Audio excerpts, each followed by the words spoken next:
the stiff truth.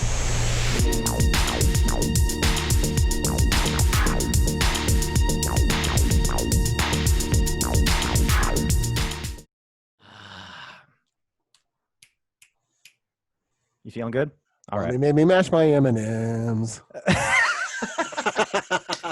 All right. Well, hey, welcome to the Stiff Truth, everybody. I'm Scott Casanova, and of course, here with me, my best bud in the world, Mr. Bob West. How you doing, Bob? Hey, how are you? I'm doing pretty good. 4th of July was great. We did it all, right? So we went swimming. I smoked a brisket. We popped fireworks. We ate watermelon. Like, I think we covered it all.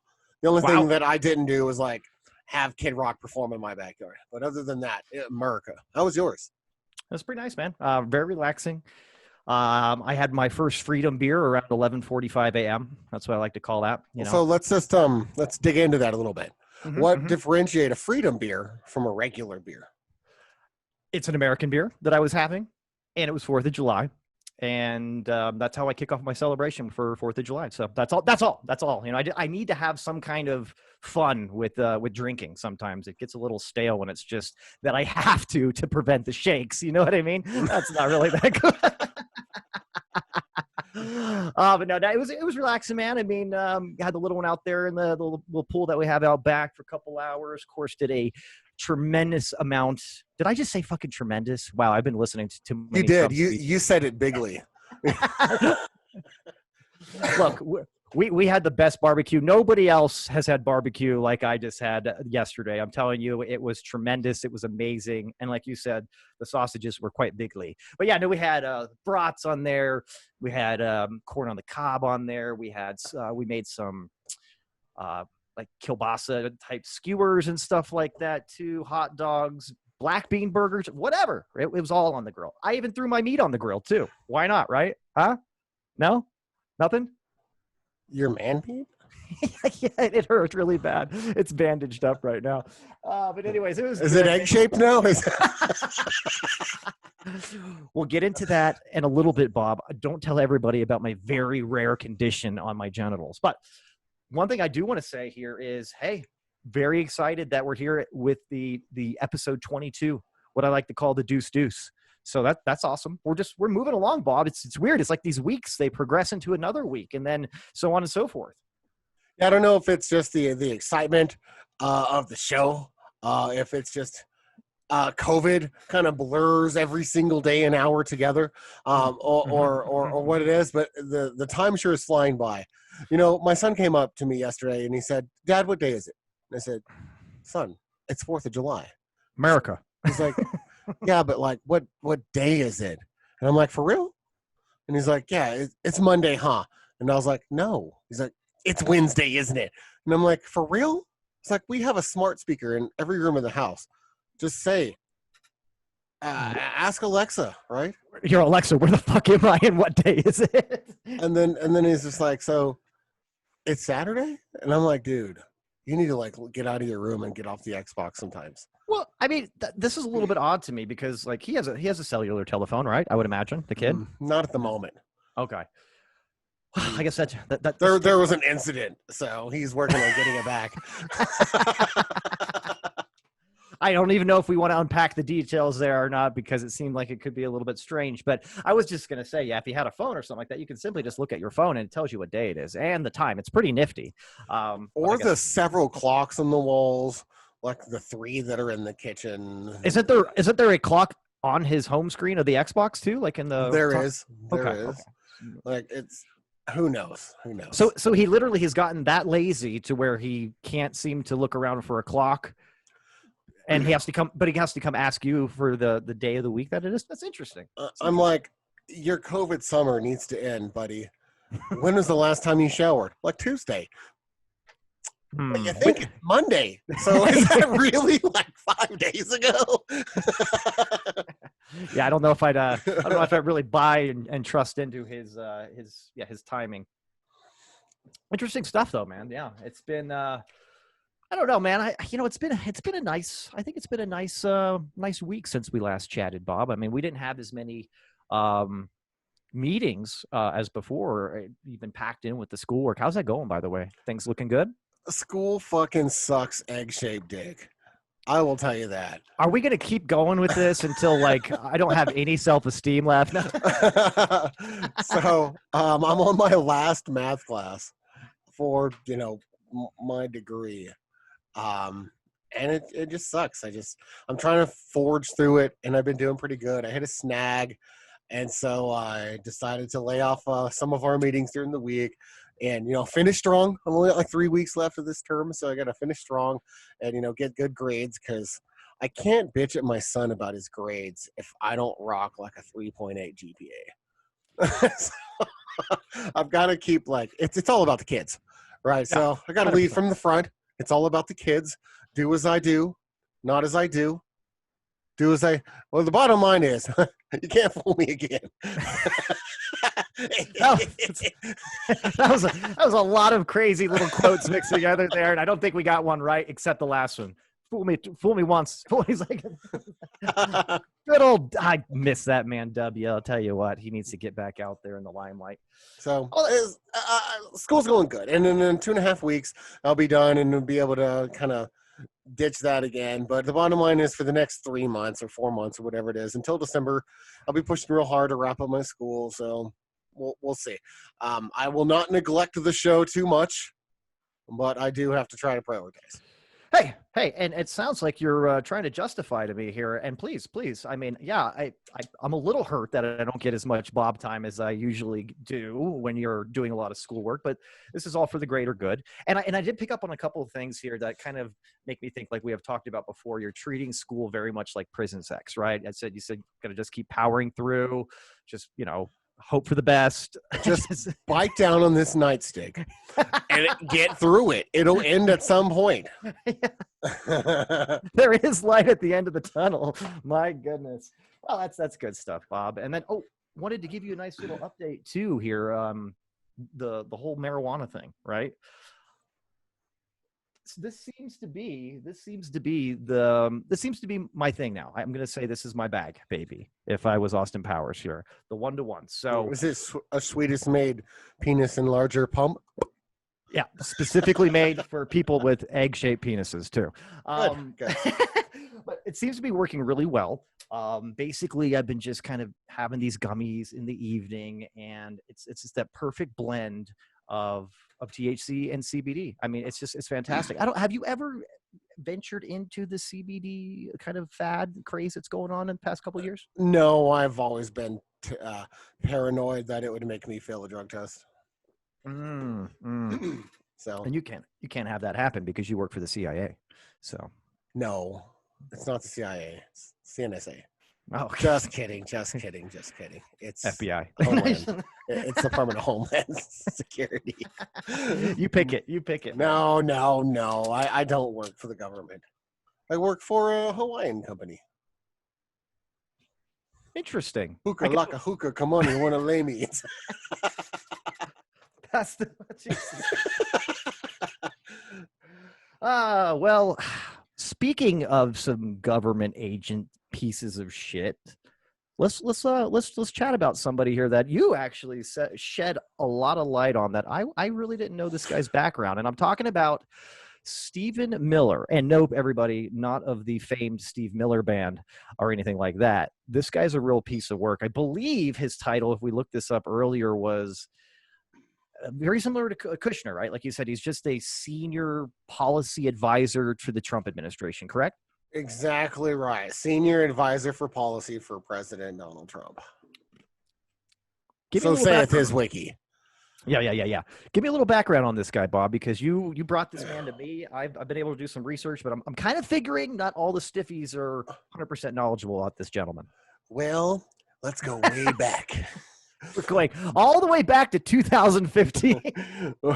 Way back. This guy was actually, he went to Duke, which is a good school. He was part of a conservative group there. Got intertangled in with some far, right alt-right conservative thinking there. From there, he went on and he worked for Jeff Sessions. So, Oh, another stand-up guy. yeah, Jeff Sessions is a saint. Yeah, 100%. I've got a statue of him out in the front yard that a couple of people are trying to tear down as we speak, but we'll make sure it stays there. It's like 2.5 feet tall. So it's built to scale. Cool. Yes, yeah. So anyway, so Stephen Miller worked for Sessions for a while. And while he was working for Sessions, he was, working with the editors on Breitbart News, corresponding with them, kind of being part of a think tank for how to present and spin certain, news articles and things coming out of Breitbart that to be put in an uber conservative light. And so this guy isn't just conservative. There's not a problem with a conservative person. This guy is, I don't even know if he's still quantified on the conservative scale of right anymore. He is out there on an own island. He's as conservative to the Republican Party as Bernie Sanders is liberal to the Democratic Party. Right? Okay, he's I could pick that up. I could pick super that up. far out on the scale, right? So from there, he actually went on to work for Trump pretty early on, January 20th, 2017. So that was right then, like right when the day he started. He was there with him. So he's been there the whole time. He basically consults DJT, the prez, on all of his immigration policies is really what he's known for influencing the most. That's what I thought was extremely interesting. I'm not sure it was the wisest move by Trump unless he shares these views. And I don't know. There's been nothing I can see that Trump shares these extreme alt-right, let's just call it what it is, neo-Nazi type kind of views, right? This guy is crazy, man. So yeah, doing a little bit of research on the guy, it really seems that one, anybody that is not white, it looks like he doesn't want them in the country at all. Did you kind of pick that up? Is it just a very gross generalization? Yeah, pretty much. I mean, he tries to spin and hide. I mean, he got in a notorious argument with Jim Acosta of CNN fame, who that guy just will not back down from an argument from anyone, literally anyone. So he's probably not the guy you want to really argue with. But he got into an argument with Stephen Miller, saying that basically the Statue of Liberty literally says to bring us your immigrants, right?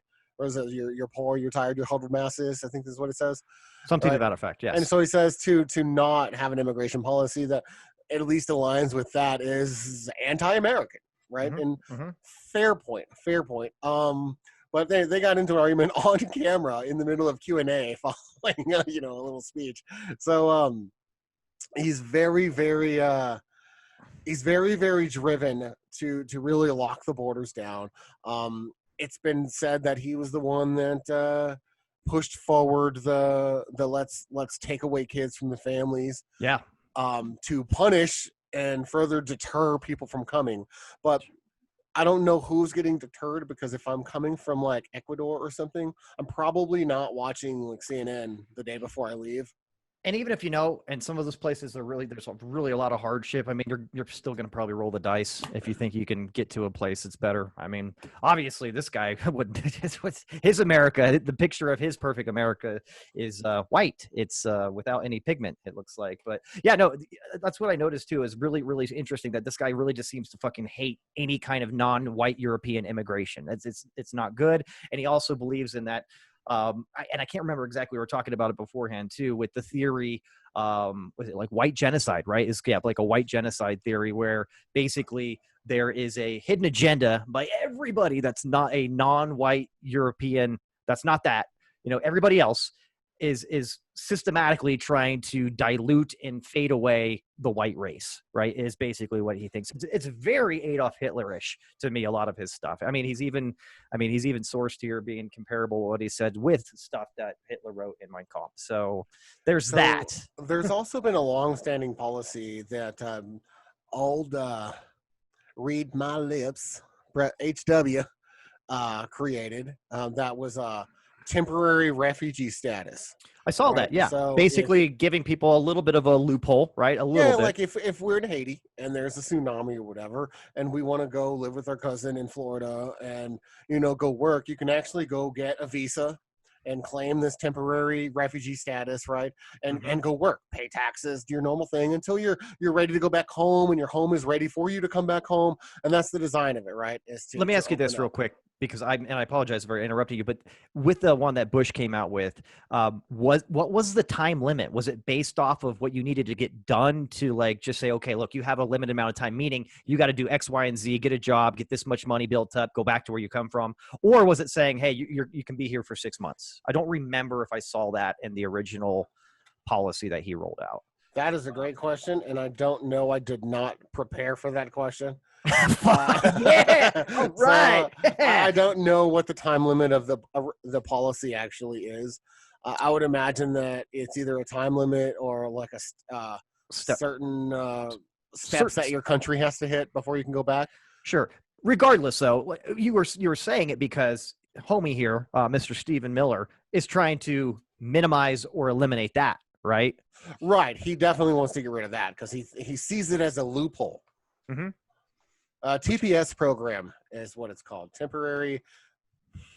That's crazy. Put those cover sheets on your TPS report. temporary protected status. Temporary protected status. So yeah, and he's trying to get rid of that. There was also something I read too that I'm sure you saw in that article that you sent me, which would make sense, that he was even calling for the removal of that or the threat that would come when there was the hurricane that hit in the Gulf or something like that, right? And there could have been a large influx of Mexican nationals coming across the border. So yeah, everything is just, I don't know, man. It's this guy seems like we're going in the opposite direction here that we should be, and it's really curious to me that he's a senior advisor to Trump. Well, I didn't realize this, but kind of going back to TPS, it looks like that Bush policy has been really under attack in general for the last 10 years, specifically in the last 4 or 5 years, which stands to reason, but. Interesting though that it's a Republican policy, right? It's old school Republican though, right? It's Reagan Bush Republican. Those were the days. I'll tell you that. What has happened with the policy shift of immigration with the Republican Party over the last 40 years? It's insane how 180 degrees it is now compared to what it was. And I almost compare it to this. I mean, we all know that the party's changed and everything like that, but one of the nice pieces of narrative and rhetoric that you'll hear about putting down Democrats, especially when you talk about racism, I was like, oh, well, the Democrats were the ones who were responsible for the, slave ownership, and they're the ones that like this, and they were fighting the Civil Rights Act in, the 50s and 60s and shit like that, right? So it's very similar. It's kind of like that 180 shift in the party with just how that took. Same thing here with immigration. You look now, it seems like immigration on a whole, right? And this administration and just in the recent years on the right, immigration is a bad thing. Which is like kind of, we're a nation built on immigrants. I think I'm pretty sure that if you go a couple generations back, you're an immigrant. If you go a few generations back for me, I'm an immigrant. Or a native. I've got a little bit of that in there too, but we're all fucking immigrants. The point I'm trying to make here is, unless your great grandfather like rode around on a horse like with a bow and arrow, you're an immigrant. Yeah, and to a certain extent, you can take it back even further. You can say that the Native Americans came from Asia through the Bering Strait or whatever, right? It's like there's everybody at a certain extent, unless you have hard evidence that this is exactly where this group of people started from, and this is the pinpoint, this is the epicenter or whatever. We're all immigrants. So yeah, it's very interesting that there's such a negative view of immigration right now, and it seems to be that there's all kinds of different stupid things that you hear about it, right? It's like, oh, the immigrants are going to take our jobs. So obviously that's a real big one. Or the immigrants are not going to pay taxes. I'll never forget the South Park episode about that, by the way. They took our jobs. There you go. Go ahead. I don't finish your thought. Oh, Okay, so I actually was thinking about this quite a bit. And now deep thoughts. Deep Jack thoughts. Candy. Pulling it way back. I love that. So here's the reason why we need to encourage immigration, in my point of view. The American dream is thus because people look at America and Americans and they see opportunity. They see something better than what they've got. They see a way of life that they want for their children. They look at America and say, I can go there and I can have my white picket fence, send my kids off to a good school, and, They see opportunity, have right? 40 rifles in my Exactly. closet. So Sure. the more that we cut people off like that and we kill the culture of perception of how the world sees America, the more we're devaluing our own country in the world's eyes. So the more we cut off immigration, the more we kill that dream, the less people are going to want to come here. That's the whole thing, is we need to open this up in a sense of a touristic kind of standpoint where we want to invite people in to have that better opportunity. And then we will figure out how to be the melting pot and grow and deal with that as Americans. That's what makes the country so great. But when we devalue that perception, it's only a matter of time before we're on an island. No one gives a fuck about us. And we're going to fucking shrink on the world stage to a level that we've never seen, killing our country and killing everything we've ever known about it.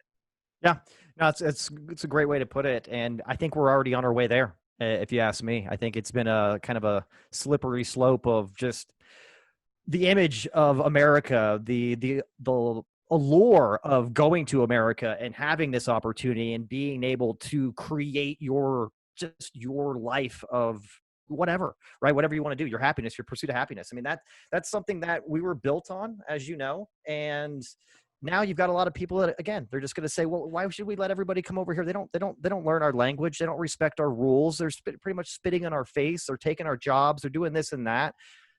It's a bunch of horseshit. When you have someone from like Syria say, I don't want to go to America, it's no better there than it is here, or an Eastern European country that is like, fuck America, I don't want to deal with that shit show, we're at a bad place PR wise.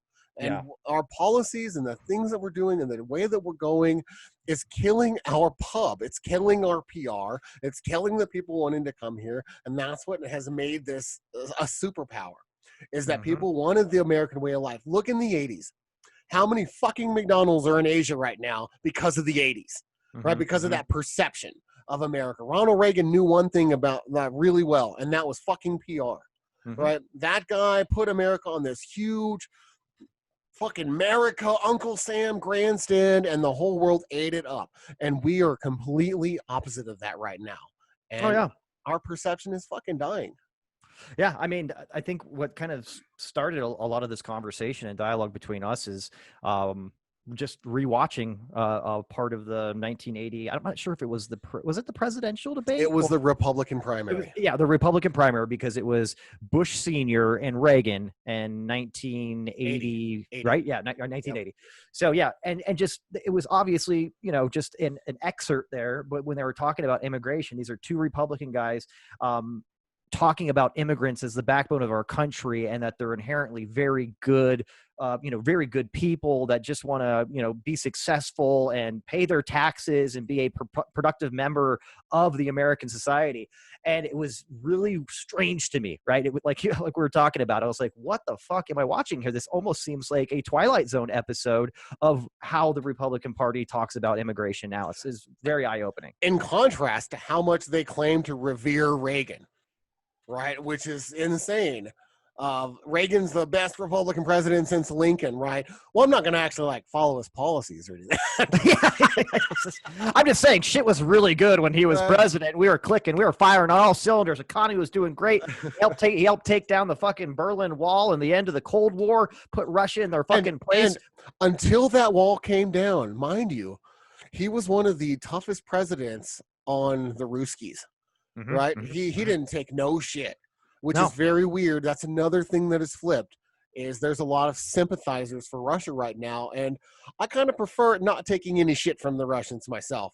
Yeah. I don't know. Fuck that red state. But nah, that's just me. Yeah, no, America. Hey, it's 4th of July weekend, baby. I think we're all a little tuned up right now with our patriotism, but rightfully so. And yeah, it was just very eye-opening to me. Can't believe that we've gone from, and let's just call it what it is here, and let's say 30, 40 years, right? The Republican Party, or at least the majority of the Republican Party now, really doesn't see the value in legal immigration. Fuck the illegal immigration, right? They're even questioning that. When you put like people like this Stephen fucking Miller guy in charge of shit, who's obviously a white nationalist, alt-right fucking racist piece of shit that wants to cleanse the the American race. And even if he's not like a disciple of David Duke, he's definitely fucking close enough to raise an eyebrow and raise concern. And somebody that you would think would have a direct conflict of interest being in charge of something that he wants to fucking literally get rid of. But Trump has like a little bit of a history of doing that, right? When you put like Betty DeVos or whatever in charge of the Department of Education, and she wants to completely dismantle. Yeah. I guess we could go ahead and say she wants to go ahead and defund, public education. Well, the two Department of Interiors are like fucking oil lobbyists. Yeah. So that they can like get rid of all the refuge parks and everything, so that open up more drilling territory. Which both of them, by the way, until the one we have now, the two previous ones under the Trump administration have both left disgraced and under investigation of embezzlement and misappropriating funds. What's the department that handles like the environment? Because I wouldn't dare say climate change, because that's not going to be in his department. EPA, right? So I'm sure the head of that is probably some flat earther that doesn't believe in climate change. Like some previous Dow Chemical exec. Jesus Christ. I don't know. That's a good question. I'll look it up right now, though. So go ahead. I'll look it up.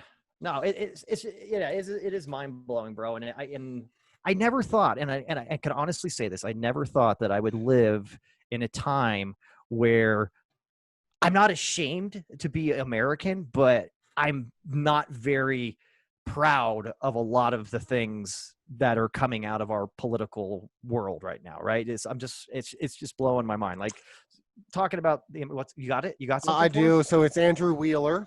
Okay. And he previously worked representing a coal magnate and lobbyist against the Obama administration's environmental regulations.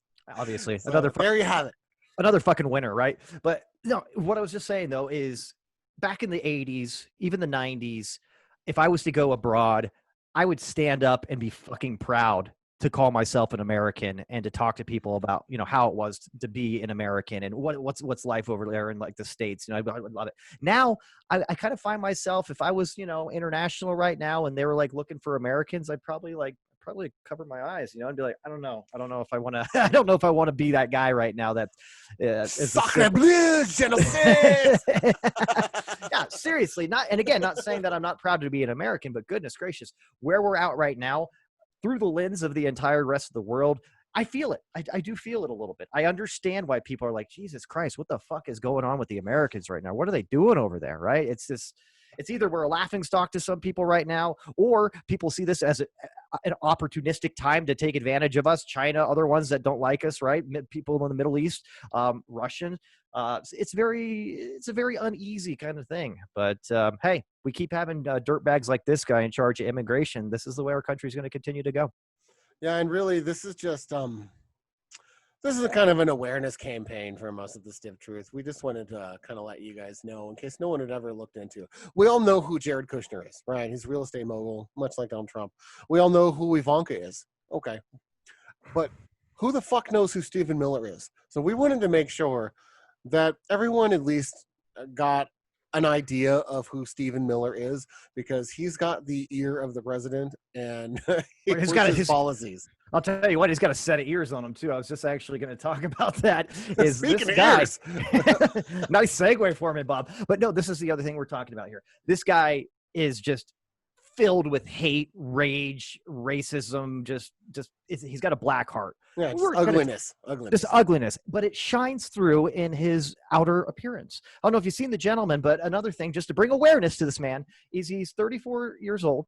Nothing wrong with balding or anything like that, but he's got the male pattern baldness going on, and he looks fucking rough, dude. He looks like he's a good 10 years ahead of where he actually is just by the visuals. He looks like he found the ring of power like 150 years ago already. He's the new age golem then, right? So yes. Totally makes sense. But yeah, this is what happens too when you're full of rage and hate and racism, is you end up looking like a smacked ass. And that's exactly what Stephen Miller looks like here. Opposed to ourselves, Bob, who are filled with love and understanding, right? And a blood alcohol content. And a decent amount of booze. Let's just go ahead and face it here. But no, I was bringing that up because, man, wow. I guess you are what you eat, right? Or you are what you breed. And this man is ugly on the inside, and he's pretty ugly on the outside too. That's all I got to say. Well, I don't know if it's our children that keep us young. We've always kind of looked young for our age. I think our beautiful wives might have a hand in keeping us young too. But yeah, Scott, I got to say, you look fucking great for your age, buddy. You too, and homo, all right? Instead of no homo. That's by design, so.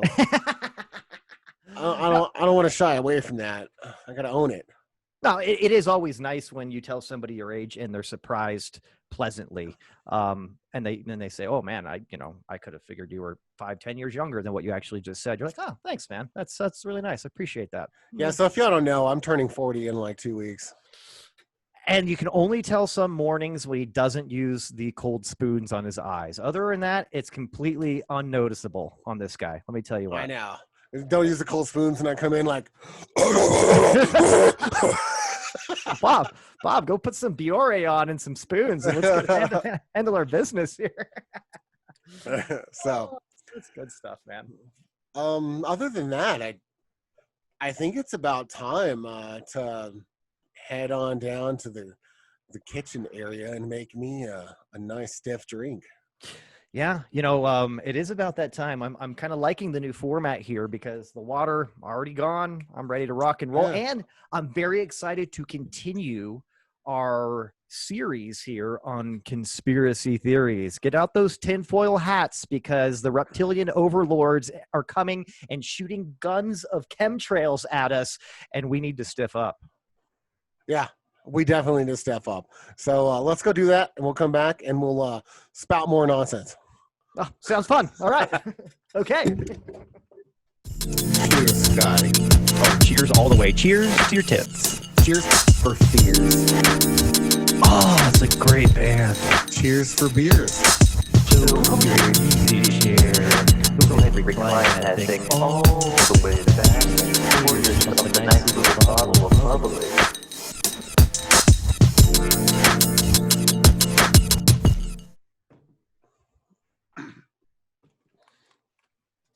Hey, bud. So, the new bar set is fucking sweet, man. It is so sweet. I got everything over there, bro. I'll have to give you a little, in the Stiffies, obviously, to show everybody, do a little show and tell. I was going to say, why don't you set up the green screen, do some show and tell, and show everyone? Yeah. Go ahead and make a Tom Collins.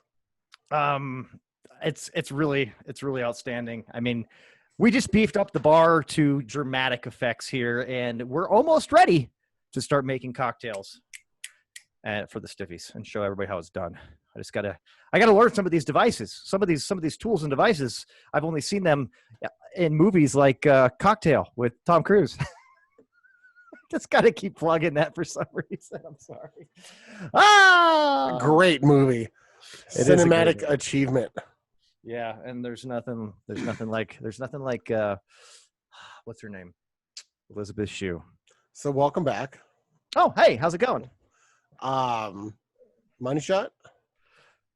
Oh, dude, look, I got a cherry in mine too. It's great. Oh, great. I didn't put the cherry in mine. Oh man, that's okay. It's okay. I have some too. I just remembered because I looked up the recipe again, make sure I had the proportions. Let's let everybody know here. This is a very classic drink, the Tom Collins, and this is another gin cocktail. I found myself buying more gin at Costco now. Thank God for that $17.99 handle that they have of London I Dry just Gin. want everyone to know, look how open we are to change. Once we have new facts, we are open. Yeah, I'll tell you, man. Again, I was mixing these up yesterday, as I like to do every Saturday to research for the show. And about 2 or 3 in, I was like, God, these are refreshing. And I'll tell you what, it's good shit. You know, honestly, I think if I just put gin and Sprite with a lemon wedge, we're good. Honestly, right? It's pretty close. It's funny that you say that because it's a lemon lime soda. So you've got the simple syrup and the lemon or lime flavoring just knocked out with the Sprite. Very simple ghetto way of doing it. If you're in a pinch, you want to have a good refreshing gin beverage, I think you have something there, my friend. I think you have something there. It's very, very, very smart. That was very MacGyverish of you, just right off the cuff there. And guys, so as everybody else too, this is a pretty basic drink when it comes to making it. It says it's one of the easier cocktails to make, right? I think the gin and tonic very, very similar to this drink. I mean, you're not using tonic water, you're using club soda, another like almost tasteless carbonated water. Yeah, it's really all it is, right? And then instead of lime, like the gin and tonic, this one has a ounce of lemon, freshly squeezed lemon, and a lemon wedge versus the lime. You still got the same kind of gin. Although here's where we did miss. I don't have an Old Tom type gin. I guess that's specifically a different type of gin than London Dry Gin that was made to use. It was made for these. It was made for Tom Collins. So Ryan Reynolds, if you want to explain the differences, please come on the show. We'd love to have you. Yeah. Let us know why you abandoned the classic Old Tom gin and went with the new fashion. No, and the other thing that's really nice, though, I did a little research about this guy. As you know, I tend to like the history. I think it's very nice that these drinks all have a nice little history. First thing that you should know is that this drink was invented in the 1850s by a man named John Collins, right?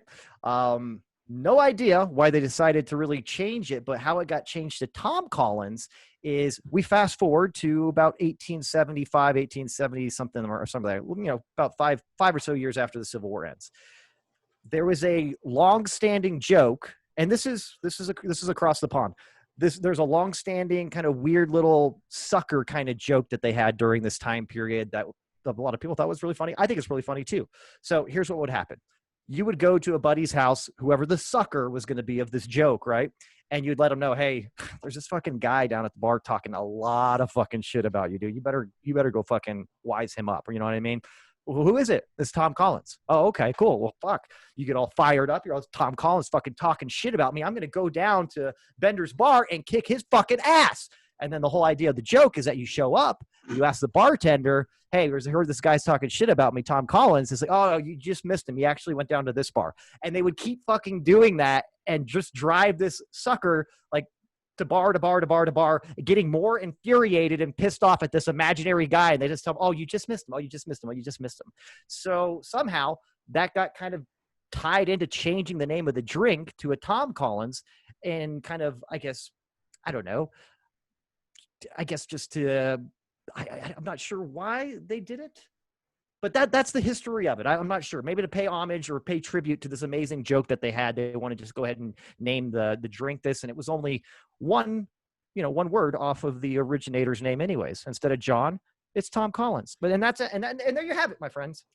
Well, I don't know what Collins it is. I just know that it's got Bob's approval. Oh, it's a Bob Collins right now, huh? That's right. You think Phil Collins drinks these? I don't know. I'm just going to say yeah. Yeah, I think he does. And you had mentioned, too, this is another well-to-do kind of drink. And I think even our good buddy Richard Flores, when I had posted this, I don't know if you saw that yesterday, I posted that I was drinking a Tom Collins. He's like, when did you turn 60? And I started laughing.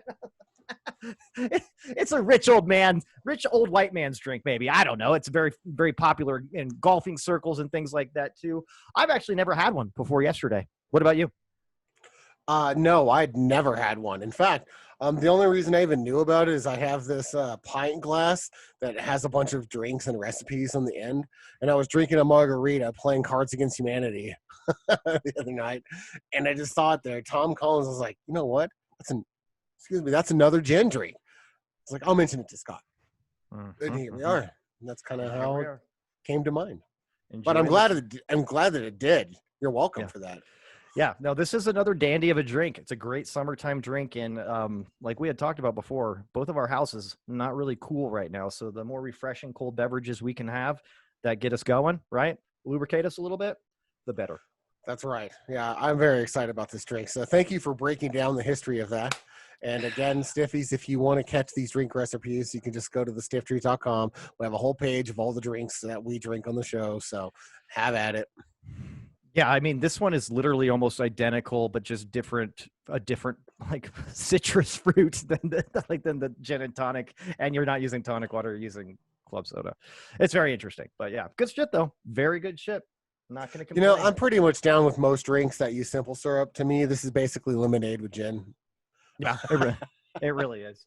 That's a good way to sum it up there. I mean, you kind of bastardize the whole just the mystique, the beautiful mystique and just vibrant.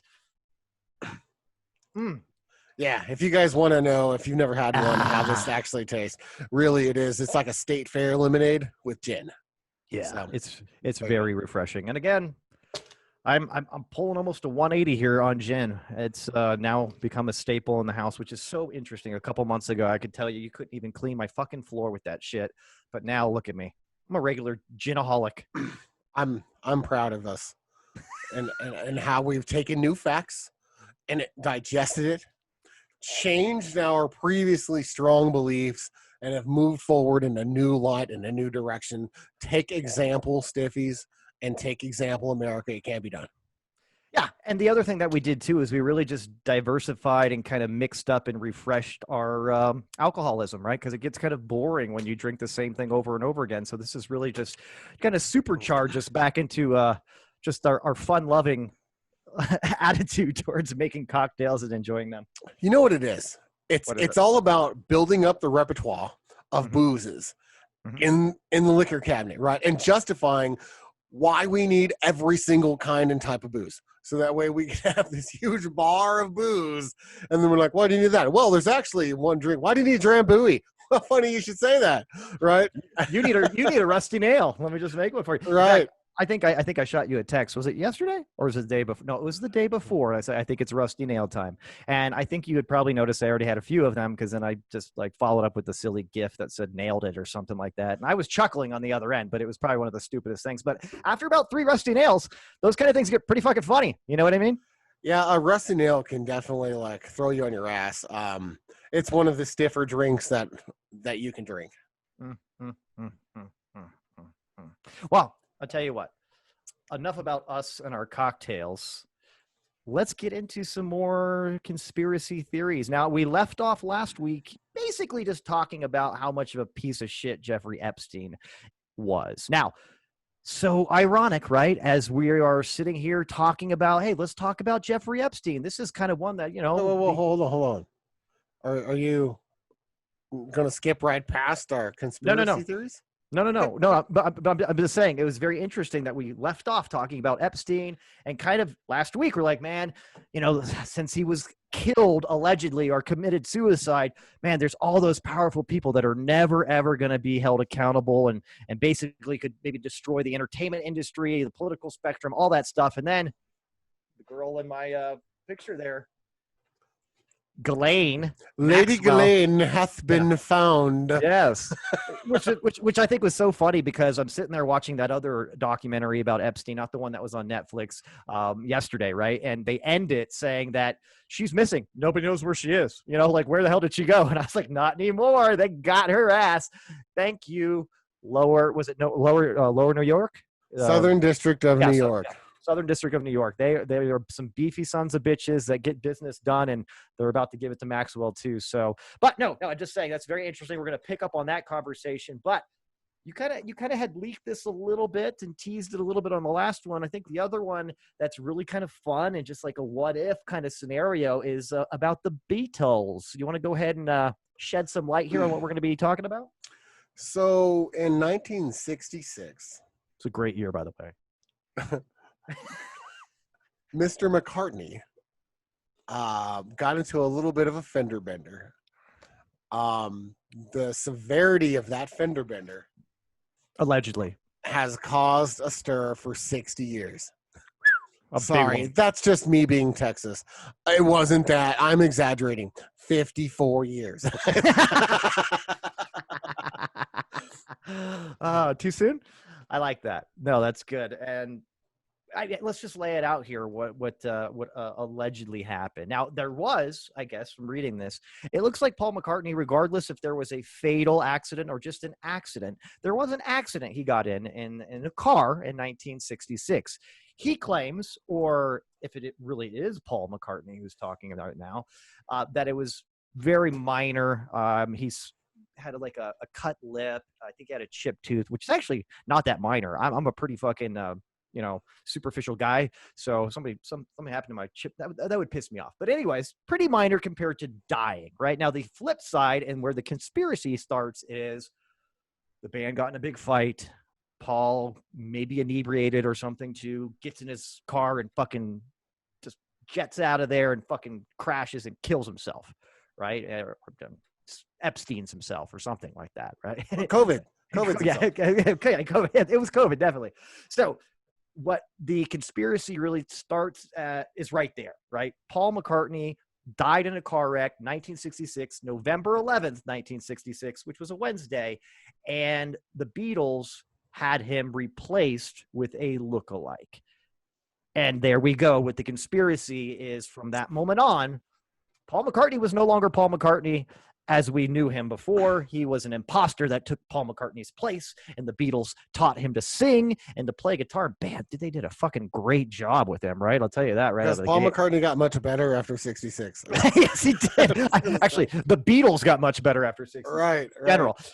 But so that's where it kind of starts here. And the lore here and a lot of the conspiracies revolve around the very intricate, let's just call it what it is, the very intricate album covers and album artwork on their albums after this alleged death, right? So you've got Lonely Hearts Club Band, you've got Magical Mystery Tour, and the White Album, right? Now, two of those, and we talked about this before, we know Stephen Miller's favorite album is the White Album. It's just true to the nation. But the other are very, very colorful. Very colorful, a lot of busy things going on there.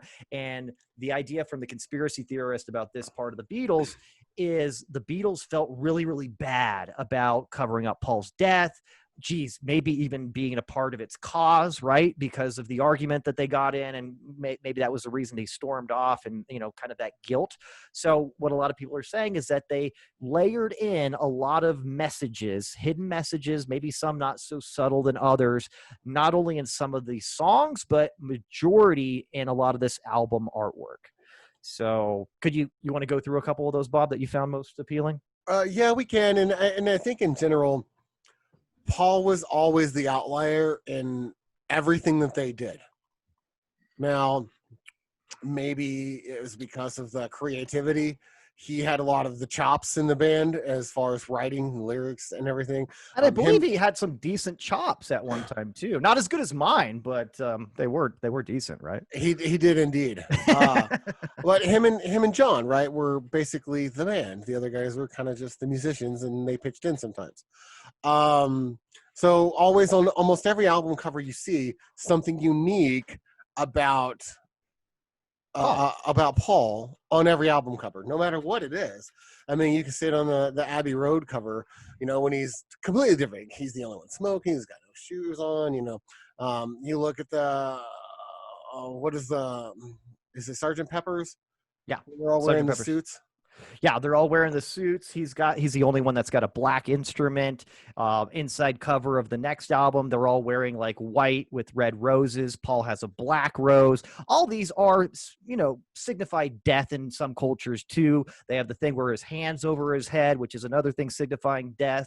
And it gets deeper and deeper down the rabbit hole, some of this shit. I mean, literally spelling out that he's dead and the date that he died, and some of this stuff. Like if you look at the drum in a mirror on that album cover, then it starts to spell like November 9th, he die, or something like that. I mean, it just keeps going and going and going.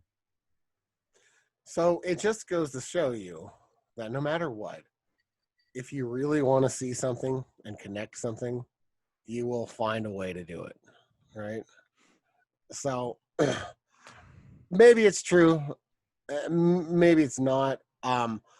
Honestly, I don't think that personally that the Beatles had that sort of depth and planning.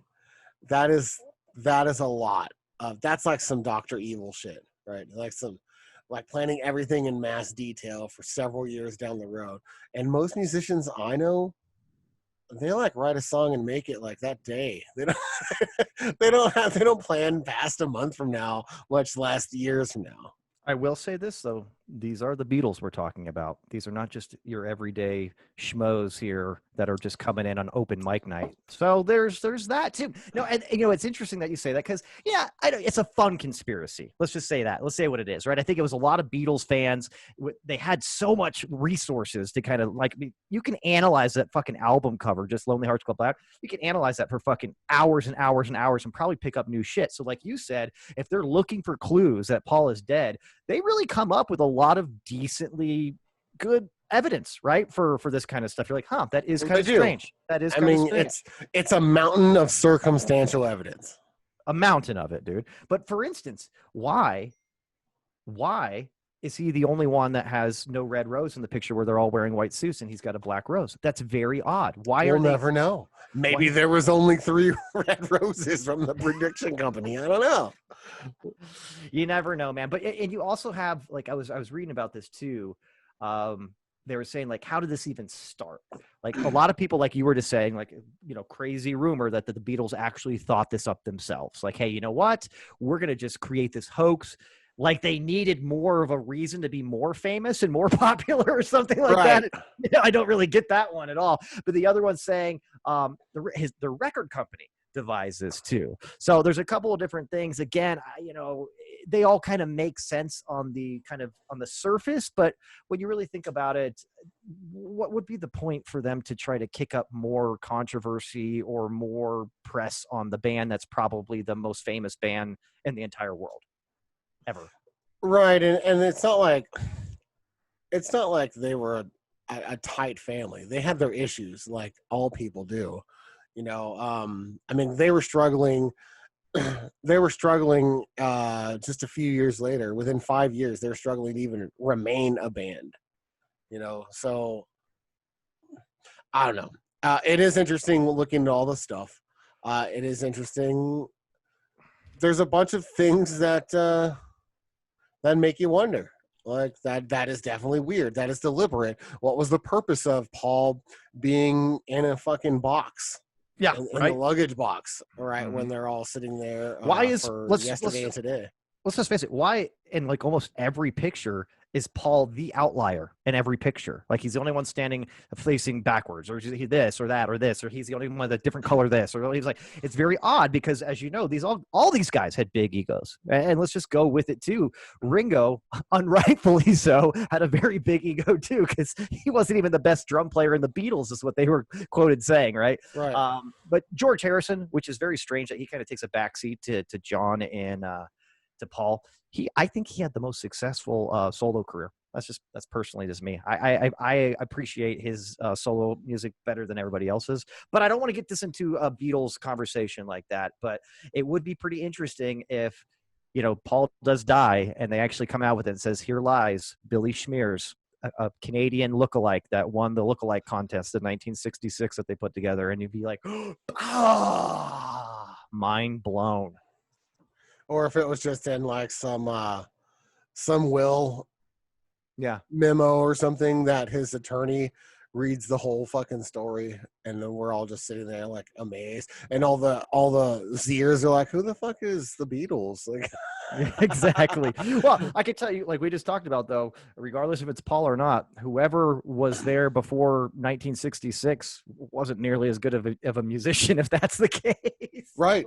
We got that, so God bless you, whoever you are, Paul McCartney. You're a master musician and a legend. So I think that's enough on that one, unless you want to keep going on that. No, I did have the pleasure of seeing him in concert once, so that was cool. Really, the Beatles? No shit, huh? No, just Paul. I'm just kidding. Just Paul. I'm not that old. Did you see him with wings? I saw Billy Shears in concert. It was pretty legit. It was... Oh, it's when you went up to Montreal, right? Yeah, I was like, who's this guy, eh? Well. So moving right along, Bob. So last week we pretty much ended around the time where we even started talking about Ghislaine, if I remember correct.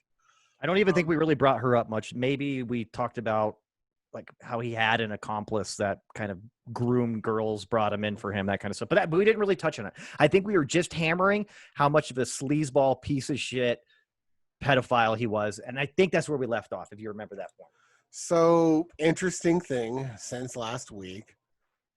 Everybody should know this. Yeah. Ghislaine Maxwell has been found. That dumb motherfucker thought she could just roll up to the Hamptons and everything was cool. Like, we're good here, right? Y'all forgot, right? Yeah, she's literally hiding out for the past year or so in a mansion in New Hampshire, which I thought was just really cute. Like, nothing screams like being discreet than a mansion in New Hampshire. But sure, yeah, whatever. But she's been found. You sent me like her indictments, right, and everything too. I did.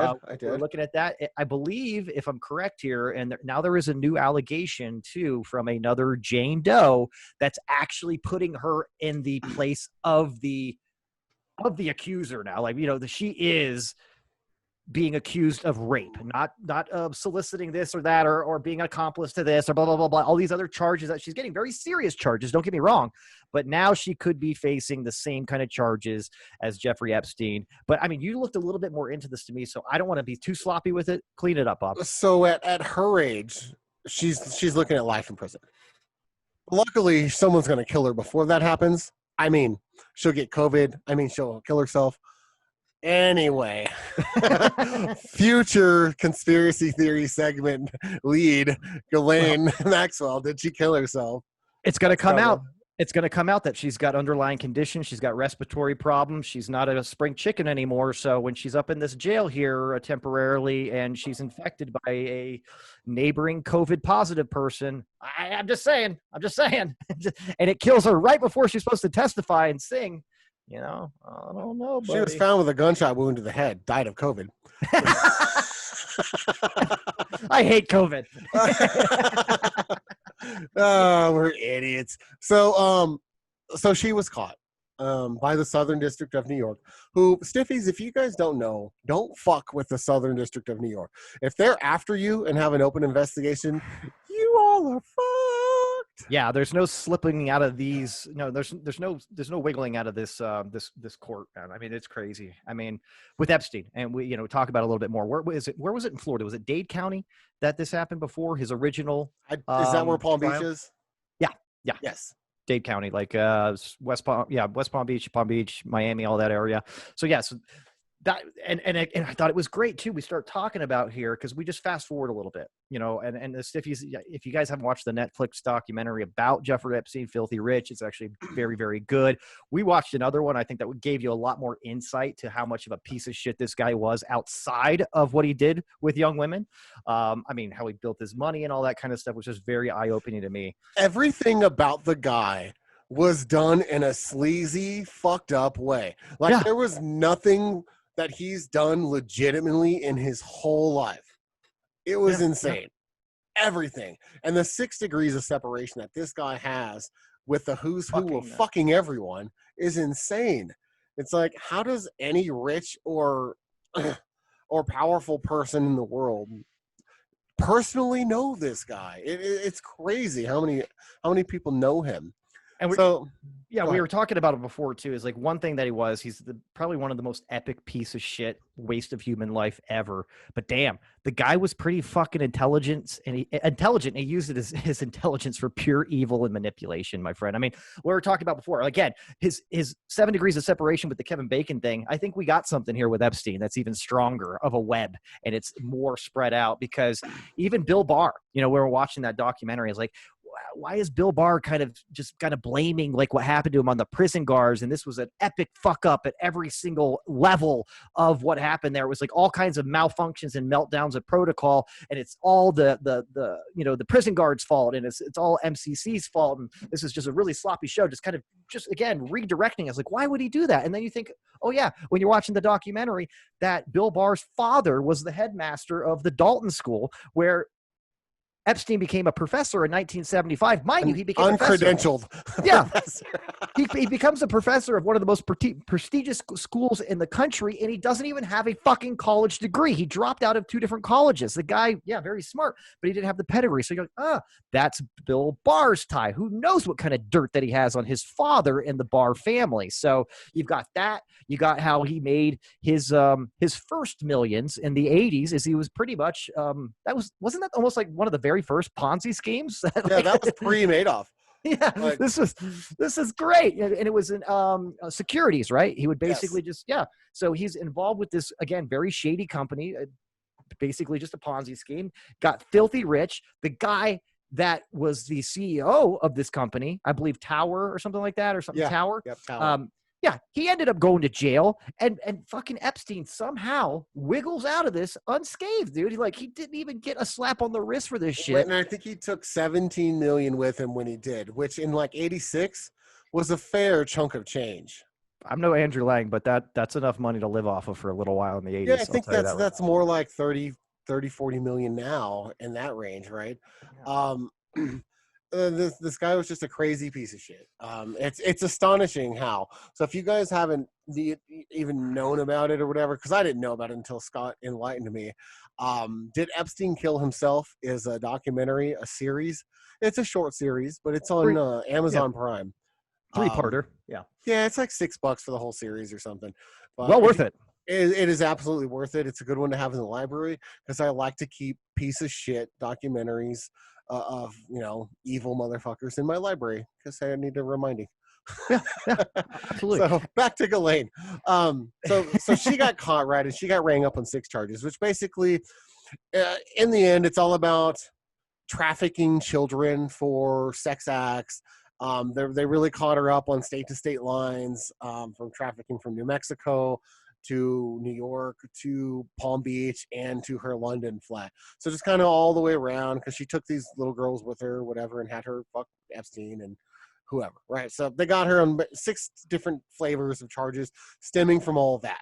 And then Scott said there's another one that's coming up, so there'll probably be another one added to that list, or another case, or we'll see how that goes. And much like Bill Cosby and Harvey Weinstein, I'm going to guess that scores of women start coming forward, and she's going to end up with a lot more charges as time goes on. But yeah, basically, if you read the indictments, she developed a grooming technique for these girls, to where she'd get them comfortable with her and trust her. Hold on, let me guess. She would literally comb their hair and start picking the bugs out of it and eating them. That kind of grooming? Close. She would start like massaging them and changing in front of them and all of that. Then she would go and bring them in with her and Jeffrey and just kind of add him to the mix. And you're like, oh, okay, that's weird. No, it was over and over and over, like the exact same methodology. So after she realized how to groom these girls, and that's what she went with. Now, the interesting thing about the indictments, specifically these 3 women, are from 94 to 97. So there's a whole lot more that's out there that aren't included in the indictments. So we'll see how all that starts surfacing now that it's known that Epstein's dead and she's behind bars. Yes, there's plenty of powerful people that want to kill her and silence the story, but we will see how that all goes. Yeah, that's kind of where we sit now with Ghislaine Maxwell. So we'll see how long she makes it. Yeah, I'm kind of hoping she makes it to say something. I would love to see, because I honestly think from watching both of those documentaries, doing some digging, it didn't seem like Epstein was the kind of guy, from talking to everybody, like friends, people that didn't give a shit about him, other people in the jail. It didn't seem like he was a suicidal guy, right? It didn't seem like he was going down that path. However, one thing that was said numerous times is he was very, very anxious and did not like prison life.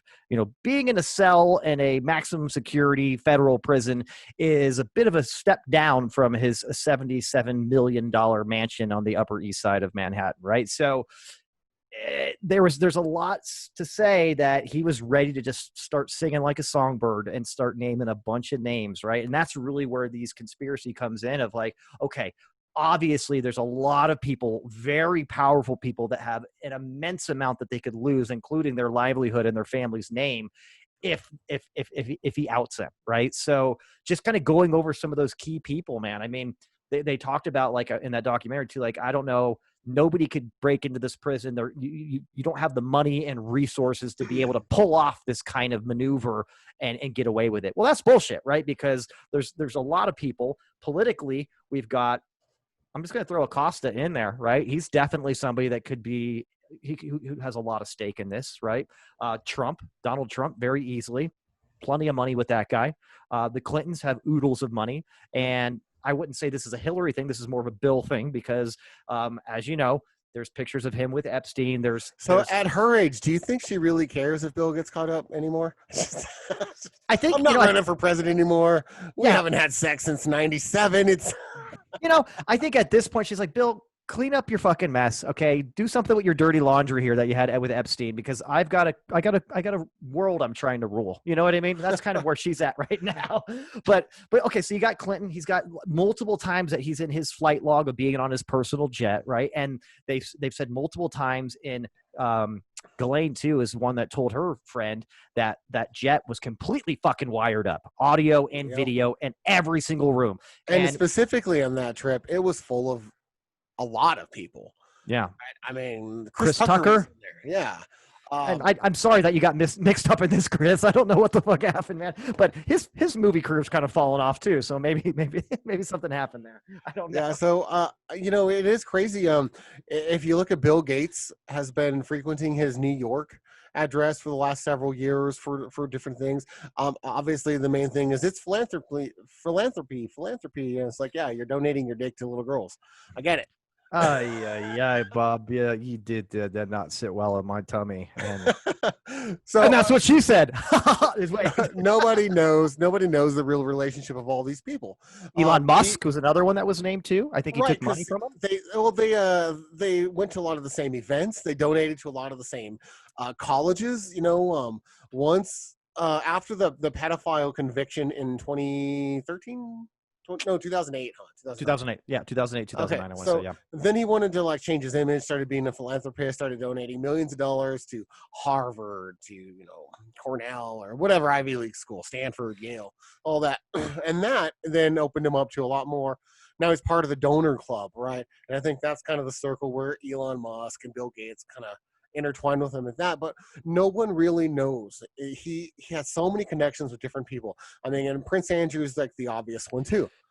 Probably the most to benefit from, because there's actual fucking evidence of a picture with him groping a 17-year-old girl on the same day that she claims he piped her down. Virginia Roberts, right? She's probably the most famous. I hate to say that, but yeah, she's probably the one, because there's infamous, right? Infamous. Yeah, infamous. She literally that picture that's circulating is god awful. I don't know how he can. By the way, did you see his BBC interview where he tried to clear his name, and it just totally fucking. I never met her. Oh, yeah. That girl. He's like, and then he starts just going with this one here. He's like, well, I don't remember meeting her. I don't remember that picture being taken.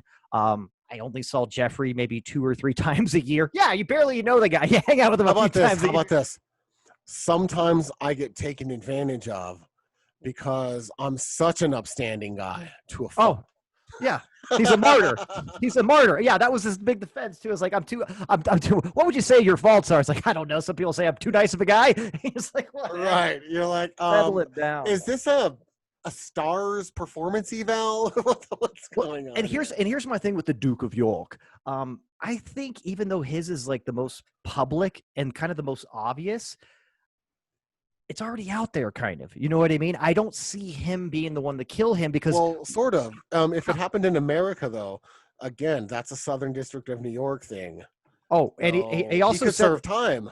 Yeah, and he also said too that he would willingly talk to the FBI, which has yet to ever happen. So yes, he's willing to say that.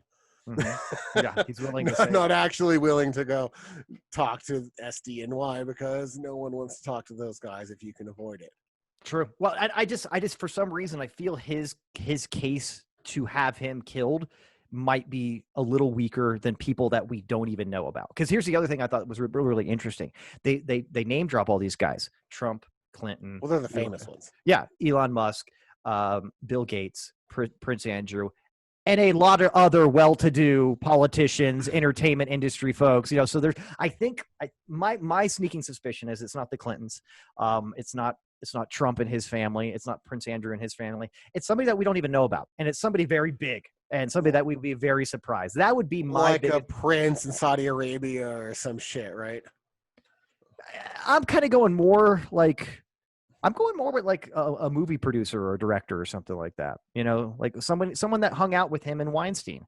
You know, makes sense. Kind of tangled up in there because I honestly think that, and we'll see. Maybe Ghislaine's gonna fucking open Pandora's box here on this nonsense. She could. She probably knows everything. Oh, I'm sure she does, dude. And if anything that she could do, that would be like, dude, we can't debate this fucking kind of proof. If she could tell him, hey, you know what? I know where all the fucking tapes are, recordings of all the encounters, all the blackmail that Epstein had, because his entire house in Manhattan was wired up, his entire island was wired up, his plane was wired up, his ranch in New Mexico. If she knows where all this collection of blackmailed fucking recordings are, they call it compromise. Yeah, like I'm telling you, man, that could really blow the lid off, and it could destroy entire industries. I could see the entertainment industry taking a fucking huge shit if they notice. And I don't want to out anybody, but like just going crazy. If somebody like fucking Spielberg or fucking Scorsese is messed up in this, and they're fucking really well-to-do directors or producers, right? That would really blow the socks off a lot of people. So I did want to mention one more thing before we I drop a couple conspiracy theories. And that's keep an eye on her. If she turns state's evidence for larger conspiracy crimes, because remember, when they got Epstein in 2019, it was not the child predator side of the FBI that was investigating and made the arrest. It was the government conspiracy team, the corruption team that actually arrested him. So what's that investigation? So if she turns state's evidence, she will then disappear from the jail and go into witness protection as state's witness, and they will then hide her away. So that'll be an interesting thing. So if she starts cooperating, she'll probably be removed from MCC. Cooperating? Cooperating? Sorry, I had my little Barbara Walters moment there. Beyond all of that, one of the conspiracy theories that was chalked up in the Amazon doc was about maybe he's a spy. Oh, yes, an international spy. And that's all rooted in that they found that foreign passport, Austrian passport with his name on it. And the address was for a prince in Saudi Arabia or something. Where I kind of tied that together, right? Now, everyone's like, that's outrageous. He's not smart enough for all that. Well, first off, he is smart enough for all of that. So let's not say that he's not smart enough. He is way above average intelligence, and his problem was that he was so smart, he thought he was smarter than everyone and not just satisfied that he was smarter than most, right? Yeah. Because he is indeed smarter than most. Now, so say he's out in Thailand or Cambodia or Russia or whatever it is trying to get these little girls and literally buy them, right? He gets caught by, let's say, for instance, hypothetically, Russia. Russia catches him and says, we could just leak that you're a pedo, and there's goons that'll just like beat you to death with a cable and put you on YouTube for this. Or let's send you back to New York, right? But I want you to wire up everything. Here's the list of folks I want you to get compromise on, right? And maybe that is not impossible that he got caught up with his ring and got extorted that way. I mean, one of the things when you're in government and you're getting clearances and everything is they're looking at how extortable are you? Do you have anything in any skeletons in your closet that someone could use against you to coerce you into spying, right? And giving them information. That's the thing. So it is not outside the realm of possibilities that he got caught up in some shit and got forced to be a spy for one or two countries. You know, that's really interesting. And that would be an ironic twist, right? He gets caught up and essentially gets blackmailed. And that's what he does to everybody else, right? It's right. And now he's forced to expand his sex ring other than just his own little guilty pleasures to try to involve all these other people to get compromise for them. And to try to blackmail them. I do have a feeling that he expands his sex ring with his egg-shaped penis. Oh, I do too. All right. I think we've trickled that in enough without kind of going into it a little bit. They mention it in both documentaries that Bob and I watched. Apparently, and they kind of glaze over it. Do you notice this? They like just say, yeah, there's much more about it on the Netflix one. Yeah, and it's like the second one, and that's what rang my bell again. I was like, oh, that's right. There's something. He had some weird kind of fucking weird rare deformity on his junk, but apparently one of his accusers, Jane Doe number fucking 375 or whatever, had claimed that something was very off looking and very strange about his penis, and that it was shaped like an egg of some kind or something like that. I don't know. Me and Bob were literally trying to look at different conditions and diseases and deformities on genitals before the show. There's a lot of them. I mean, we could probably do a whole show about genital deformities if we wanted to. But that's the other thing too, is like, and I joke around, but how much do you think that plays into having this crazy rare deformity on his junk, on why he became the person he did and why he preyed on young girls? Maybe that's it. Maybe that's one of the big things, right? I don't know, Bob. What are your thoughts? Well, I just wanted to send you this. Oh, don't send me that. What do you think? Yeah. What do you think about this picture over here about an egg-shaped penis? So that way you have it. I don't want you not to have it. So there you go. Thank you, Bob. So now that we have the answer, there's no more questions. Bob literally just sent me like an egg former that you put in a pan that is shaped like a cock and balls. And I like that because the two yolks are the balls. So it's a very cute one, Bob. I like that. Thanks for sending me that. You're welcome. So now that we're on the same page. I'm going to hold up, saving that and putting it as my screensaver and background. So there we go. Very nice. Just so that everyone else can see. Sorry, I got derailed. You were asking me a question. Oh, I was just asking what you thought about his deformity, allegedly. I don't know if it's a real thing or not, and how that could have played to his predatory. Pedophilia? Yeah, and his predatory kind of. Yeah, there's something to that. I mean, I'm not Freud or anything, but I could see how someone with a penis issue like that could cause insecurities, so that you wouldn't want to chase your peers for fear of ridicule, and you want to chase these, younger kids that don't know any better. Yeah, right? They're innocent, so they can't compare it to anything. There's no frame of reference for them, right? Yeah. Plus, if they don't like it, you can coerce them because you have a bunch of money and they don't even know what money is yet. Yeah. I mean, yeah, so I could kind of see where that might lead into it. If the $200 of Norm is not enough, and you think my penis is really strange, like it looks like, how about I throw another Andrew Jackson on there? Right. I got a link in here that might change your mind. Love that. Oh my goodness. Fucking terrible people. Wow. So, yeah, there's some interesting things that I did want to bring up in case no one wants to dig into it like we did. So when you kill yourself, there's a line on your neck called a furrow. So that's like where the rope or the wire is, right? And it's basically where the tension is from the gravity of your body pulling down is essentially where it's created. It's just under your chin, because when your weight goes, your neck will slide up real tight against your chin bones there, and it'll be that line right up under there, kind of making a smiley face under your chin, right, the neck. So that's the normal suicide, right? So that's like Robin Williams is hanging from a fan or something, right? That's like where you would have seen that in a normal suicide. Was he hanging from a fan? I believe so.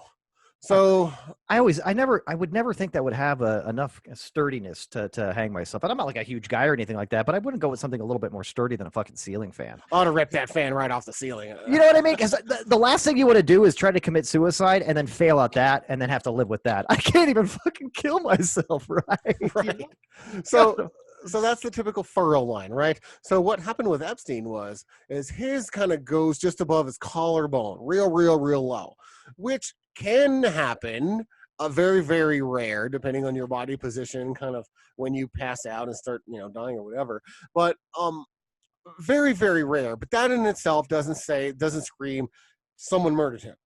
Now, kind of the red flags of physically from the autopsy that do scream someone murdered him there was broken bones at the just above your Adam's apple.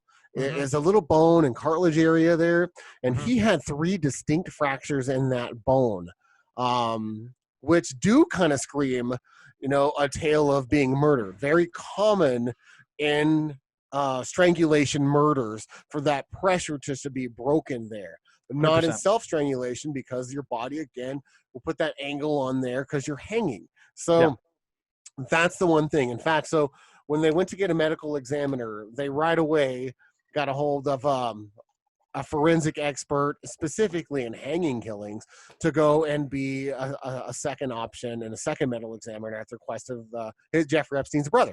Yeah. Right. Mm-hmm. So they did that. And then that guy says, hands down, this was not self-inflicted hanging. This is a homicide. 100%. And it was really funny. Sorry, but what I thought was so interesting about that is this guy, I can't remember the guy's name, the forensic guy, but top of his game, very well-respected guy, right? That Epstein's brother brought in. And key things that screamed to me that I was like, okay, there's foul play in here, something. I mean, you just explained it, right? What he had said about the furlough being lower is it's almost, he's saying very, very unlikely that you would ever see that in a suicide hanging, right? However, he said it's extremely common, almost 100% common to see that in a homicide. And then he said the same thing about the broken bones. So here's an expert telling you, like, hey, there's almost like if I was a betting man, there's no fucking way that the way this looks here. And like 1 out of 1,000 or something might break a bone or something. I would say it's even more dramatic if he's gonna put his reputation on the line, because that's what he's doing right there. You can't come out and make fucking outrageously false claims and buy into the conspiracy stuff and still be respected in your field. Yeah, right? And still be respected in your field. So I think he did his due diligence. He's like, hey, no, my professional opinion is that this was a homicide. This was inflicted by somebody else. Jeffrey Epstein did not fucking kill himself. # Right. So it has, there's a couple of other things there. So he killed himself with a sheet, which he was on suicide watch just days before.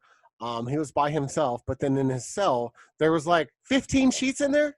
Yeah, apparently he was folding everybody else's laundry the night before or something like that. Because that was the other glaring thing is somebody that was on suicide watch. Oh, and by the way, they took him off of suicide watch after just a week because they figured, oh, he's all better now, right? So that was another kind of strange kind of thing to happen. But yeah, it looked like there was literally a few dozen sheets in his fucking bunk.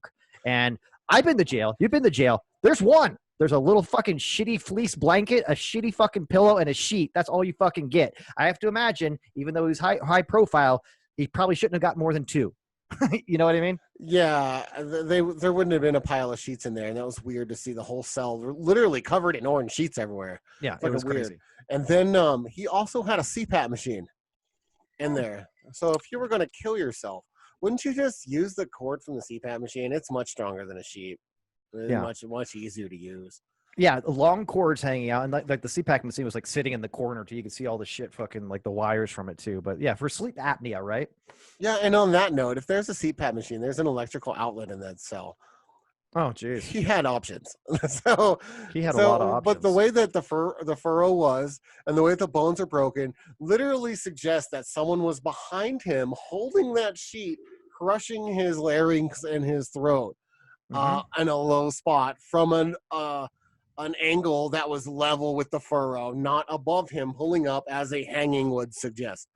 Now, I'm no forensic expert. I'm just saying common sense and physics say that's probably the likely outcome if you have a, forensic pathologist saying that this guy was murdered. Yeah. Yeah. Yeah. And the other thing too, I think that, this is probably the most obvious kind of weird, just coincidental, things happening, but cameras on Epstein during the time, all malfunction, right? Guards not on their post. The irony of that for Jeffrey Epstein. I know. Yeah, right. Yeah. First time he hasn't been recorded in years. Dude, he was a big fan of ABR. I'll tell you that right now. Always be recording. He would have never have had episode 6 happen. No. We don't talk Scott too soon.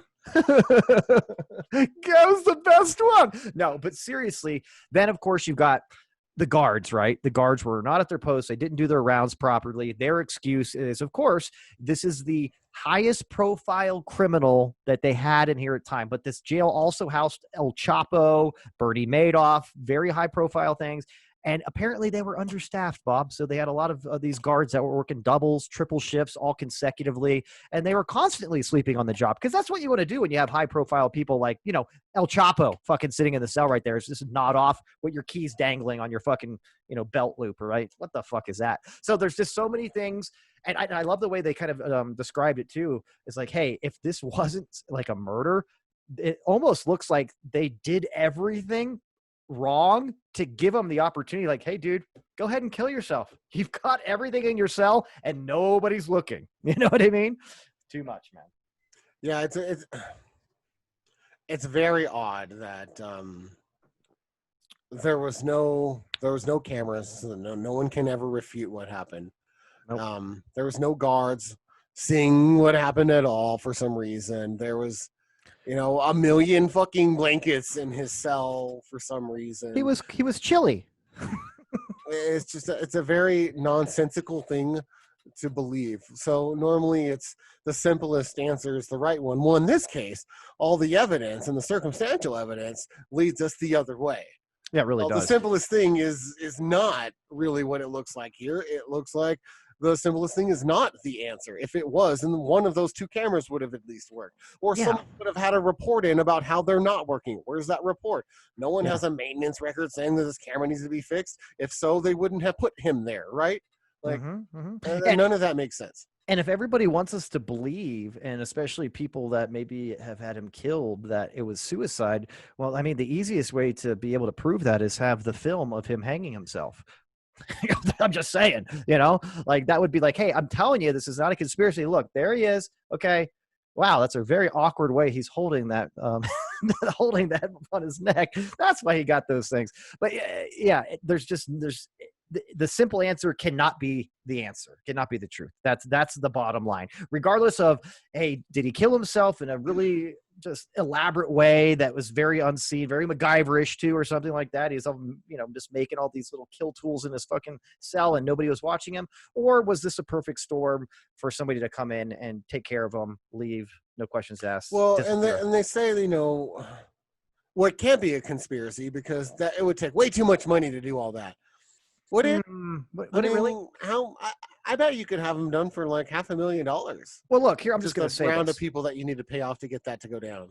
And I'm not going to bastardize or talk down to like correctional officers, but they don't make a shitload of money. Okay, there's that. So when you come up to those two guards that unfortunately, God, the one guy's like facing like 5 years in jail, dude. Nobody else is being held accountable. They should not have jail time. No, they should maybe get let go. If that, maybe even just suspended for a few days. Sure, but it's funny. All the superiors and MCC, nothing's happening to them. They're not being held accountable. They literally just did what fucking managers do. They just rolled downhill. You know what I mean? Oh, that wasn't my problem. It was the lowest subordinate on there. It should be at least the person that's the boss of the guards that takes the responsibility. 100%. Because here's the other thing: if they were short-staffed, he needs to be telling management about that. Hey, this is a fucking prison. We got high-profile criminals here.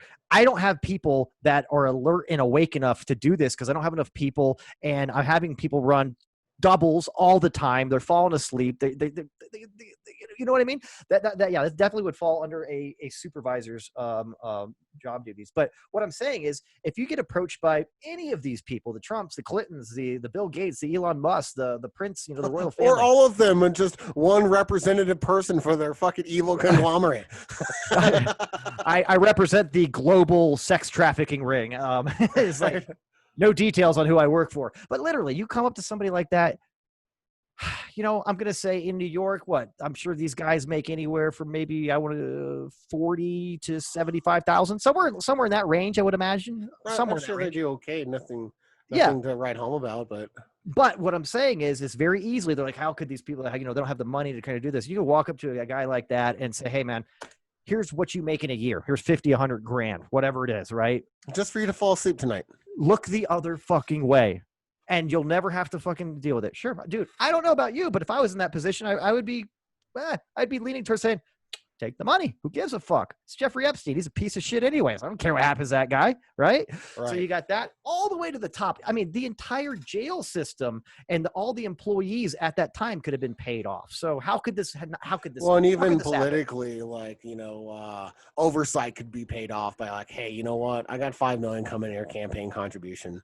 If you can just look the other way and all this, crap that's about to happen here, and I could definitely see it. And it's not absurd. This is much more believable than Paul McCartney being dead. You're right. Unfortunately, I know I brought that conspiracy to the table when I was, I was sleep deprived last week when I was reading the Paul McCartney one, but that was a fun one. But yeah, that one's a little. This one does. It screams. And that's why I think it's so interesting, Bob, that this was declared a suicide so quickly, right? And even with this other guy, saying no. Immediately debunked. No, this is not a suicide. Let's look into it. Let's not.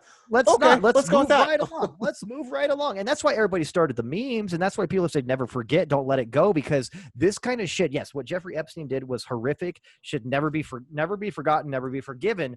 But erasing a man like this, and that could potentially fucking incriminate some of the most powerful people in the fucking world with this kind of horse shit, and just kind of sweeping it under the rug. It's and nothing to see here. Move along. He committed suicide. Go, go, go, go, go. Remember, the cover-up's always worse than the crime. I know. Right. So if you have several agents in government and in business acting and coordinating to off this guy and eliminate his testimony, that's even worse than this one pedophile running around out there fucking terrorizing children, because now you've got a whole bunch of people that were involved and knew about this pedophile and encourage the lifestyle and are covering up so that they can go find a different one. Mm-hmm, mm-hmm. It's a good one, man. And you know what? This is great too. I think it's the timing of us to talk about this is perfect, right? Because now we literally have Ghislaine that is. Thank you, Ghislaine. Yeah, thank you, Ghislaine, man. By the way, it's one of the stupidest fucking names ever. But we talked about that. It's French, so I'm not going to really discredit it. They just have a different way of pronouncing things. But yeah, no, we can potentially see this play out to where it stays a mystery forever, or if she can keep her health, meaning stay alive, who knows? Because it doesn't seem, being on the run for about a year now, meaning just shacked up in a mansion in New Hampshire, it doesn't seem like she's the type of person that would do very well in jail and sitting there for the rest of her life. It doesn't help that every morning when she goes to go eat breakfast, she's going to have to fight off like ninjas. And then every night she's going to have to find some sort of ventilation out of the room that she can attach to her face, because they'll be pumping in coronavirus through the vents every night. And she's going to have an uphill battle. I'll tell you what, I do not envy her right now, but it's a good thing they got her. And this is our second chance here to find out what really happened. Really, in this, I want to say, this very high up global sex ring, or maybe just figure out what happened to Epstein himself. But I don't know, man. Book is still open.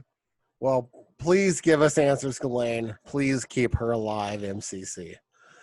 That's it, man. I think that's all we got. Yeah, no, totally. Guys, this was great, and we're gonna continue. I don't know yet, Bob. I don't know yet. I don't have another conspiracy lined up for next week, but we're going to be brainstorming. We're going to keep this train going, the conspiracy train going, baby. So I might even get myself a legit tinfoil hat for the next episode. What do you think? I like it. We'll Yeah. just make it all pointy. Yeah. And we'll do our conspiracy theory segment every week. We won't have a hard time finding one. No, there's too many. That's why this is such a great segment. It's because we can always talk about it. So we're still a ways off from getting into our interdimensional lizard alien people, but we'll get there. Yeah, they're coming. They're coming. The reptilian overlords are going to be a part of the show. They're already here. Oh, God. They walk among us. Bill Gates is one of them. So is Elon Musk, these fucking guys. I tell you what. Well, all right. Well, I'll tell you, it was a fun one, Bob. But unless you have more to add, more you want to tell the Stiffies, I think we're going to go ahead and wrap this one up. I think we're good. I'm going to go have another beer, and I got to try to get this show edited so I can get back to school. What a loser. Is that like a shout out to Deftones? I like that. Back to school. Good one. Well, hey guys, again, thank you so much for listening, for watching. I don't know what you guys do, but continue to do it. We're loving it. We're really getting out there. We're getting a lot of great feedback. Conspiracies are fun. We're going to talk about more next week. If you're watching us on YouTube, don't forget, guys, to get in there. Hit that little subscribe button. Ring that little fucking bell. Let's get in there. Let's start. Follow us on Spotify. Absolutely. Review us and rate us on iTunes. You guys know what to do. Just doing it. Get out there and support us because we support you guys. We love you all. And enjoy the rest of this glorious holiday weekend and celebrating America. Everybody get out there, get drunk, and shoot off some explosives and be responsible, right? So we'll see you guys next week with another exciting topic and some crazy shit that is going to be unbelievable. What do you think, Bob? Yeah, I agree. Thanks again for your time. You guys are fantastic, and we love you. And we will talk to you next week. Cheers. America, fuck yeah.